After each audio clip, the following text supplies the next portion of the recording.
L'hémochromatose, c'est une maladie de surcharge en fer. Les patients qui sont atteints de cette affection ont un trouble génétique qui entraîne une augmentation de l'absorption intestinale du fer qui est normalement contenu dans l'alimentation. Et cette entrée excessive de fer dans l'organisme fait que le fer va se stocker dans l'organe de stockage qui est le foie pendant une trentaine d'années avant que cette surcharge en fer soit si importante qu'elle finisse par s'exprimer au plan clinique pour le patient.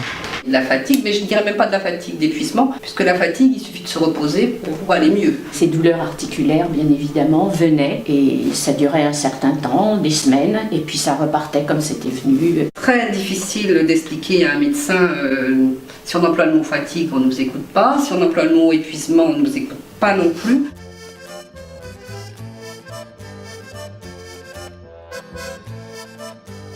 Alors en fait, on ne dose pas le fer lui-même, on dose un paramètre qui est un peu plus performant que le fer, qui s'appelle le coefficient de saturation de la transférine. Et s'il est élevé, à ce moment-là, on peut faire une deuxième prise de sang, qui est la recherche du test génétique. L'hémochromatose est une maladie transmissible.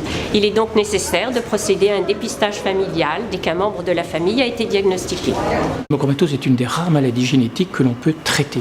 Alors le traitement, c'est de réaliser des saignées à répétition. Pratiquant des saignées, on oblige l'organisme à reconstituer ces globules rouges qu'on a soustraits et progressivement l'excès en fer va totalement s'éliminer. Alors ce sang qui est prélevé au cours des saignées peut tout à fait faire l'objet d'un don du sang, et ce qui fait que le patient, en même temps qu'il se soigne, peut contribuer à soigner les autres. Depuis que j'ai commencé les saignées thérapeutiques, en fait, j'ai observé beaucoup moins de fatigue dans ma vie de tous les jours. Ça me permet d'assister à des réunions professionnelles sans difficulté. Au quotidien, j'ai plus ces coups de pompe qui avaient tendance à me terrasser de temps en temps et de devoir lutter. Donc maintenant, c'est fini, donc c'est impeccable. D'où l'importance d'un diagnostic précoce. Je retrouve la possibilité de faire tout ce que je veux, l'énergie qui me donne la joie de vivre que j'avais complètement perdue. Les nuits et les journées noires ne sont plus avec moi.